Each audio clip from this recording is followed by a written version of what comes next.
পবিত্র মাহে রমজানের 17 রমজান ইসলামের ইতিহাসের একটি অত্যন্ত তাৎপর্যময় দিন।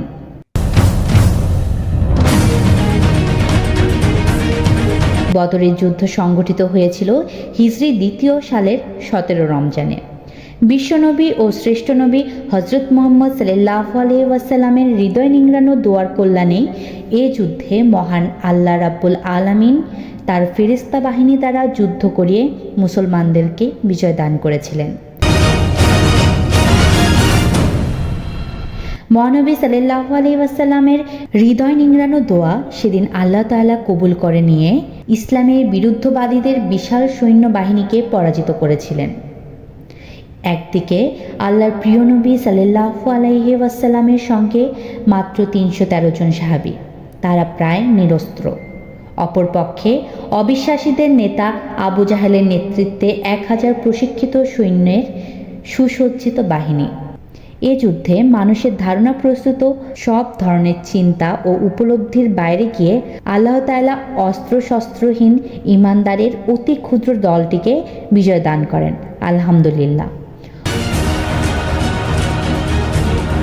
বদর যুদ্ধ 624 খ্রিস্টাব্দের 13 মার্চ মদিনা থেকে 80 মাইল দূরে বদর নামক প্রান্তরে সংগঠিত হয়।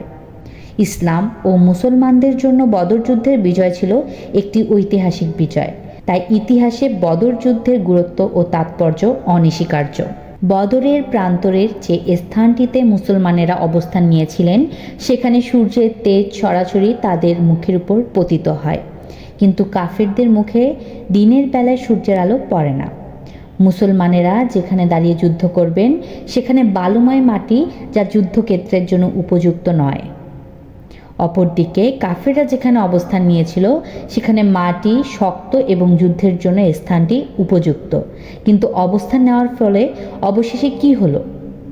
রমজান মাসের 16 তারিখ দিনটি শেষ, মাগরিবের পর তারিখ বদলে গেল। অতঃপর 17 রমজান শুরু হলো। সেই রাতে মহানবী সাল্লাল্লাহু আলাইহি ওয়াসাল্লাম এবং তার সাথীরা ক্যাম্পে অবস্থান করছিলেন। অপরদিকে কাফেররাও তাদের ক্যাম্পে অবস্থান করছিল। 17 রমজানের এই বিশেষ রাতে আল্লাহ তাআলার নিকট সিজদায় পড়ে সাহায্য প্রার্থনা করছেন মানবতার মুক্তির দূত হজরত মুহাম্মদ সাল্লাল্লাহু আলাইহি ওয়াসাল্লাম। তিনি কেঁদে কেঁদে বলছিলেন, হে দয়াময় আল্লাহ, আগামীকালের নীতি নির্ধারণী যুদ্ধে তোমার সাহায্য আমাদের অতি প্রয়োজন।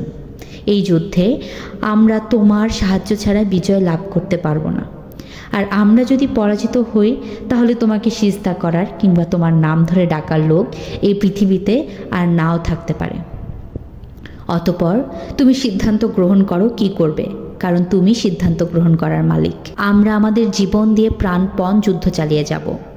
আমরা আমাদের জীবন তোমার পথে উৎসর্গ করলাম।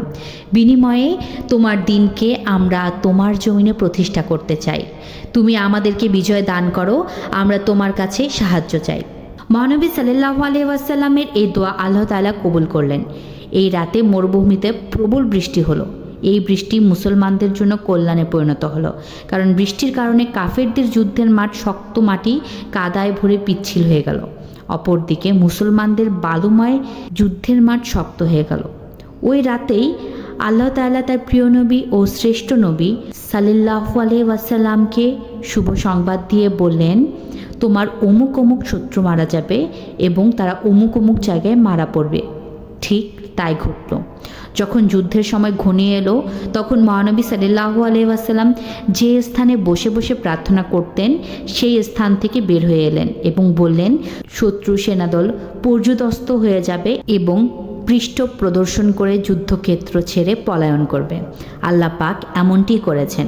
মহানবী সাল্লাল্লাহু আলাইহি ওয়াসাল্লামের একনিষ্ঠ এবং প্রাণপ্রিয় সাহাবীরা এই যুদ্ধের পূর্বে এই কসমই খেয়েছিলেন যে আমরা আপনার ডানে যুদ্ধ করব, আপনার বামে যুদ্ধ করব, আপনার সামনে যুদ্ধ করব, আপনার পিছনে যুদ্ধ করব, এবং আল্লাহর রসুল যে দুশমন আপনার ক্ষতি সাধন করতে এসেছে তারা আপনাকে স্পর্শ করতে পারবে না যতক্ষণ না তারা আমাদের লাশের উপর দিয়ে যাবে। হে আল্লাহর রসুল, যুদ্ধ তো একটি মামুলি ব্যাপার। এখান থেকে কিছু দূরেই সমুদ্র। আপনি যদি হুকুম দেন তোমরা তোমাদের ঘোড়া নিয়ে সেই সমুদ্রে ঝাঁপ দাও, তাহলে আমরা তৎক্ষণাৎ ঘোড়াসহ সমুদ্রে ঝাঁপিয়ে পড়ব। ইবনে হিশাম 2য় খণ্ড পৃষ্ঠা 12।